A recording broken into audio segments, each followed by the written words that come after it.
காலையிலலாம் அந்த பொண்ணு கூட வம்புக்கு நிக்கிறான்.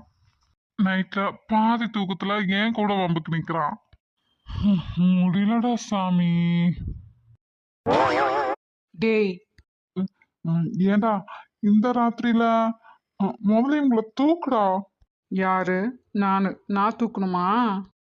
அஹ், பின்ன ஏன் மேலதானே விழுந்து கிடக்காங்க. நான் எப்படி?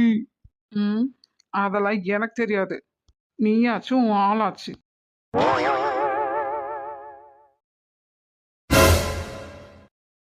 ராத்திரியில ஏன்டா அலப்பற பண்ணிட்டு இருக்க? இவங்கள தூக்குன்னு சொன்னா நீ பாட்டுக்கு பெட்ஷீட்டை தூக்கிட்டு. யாரு? நான் அலப்பற பண்ணிட்டு இருக்கேனா?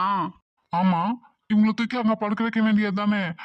அதை விட்டுட்டு இப்ப நீ எங்கேயோ பெட்ஷீட் எடுத்துட்டு. உங்க சங்காத்தமே வேண்டாமப்பா எனக்கு. நான் எங்கேயாவது போய் படுத்துக்கிறேன். ஏன்டா நான் என்ன பண்ணேன்?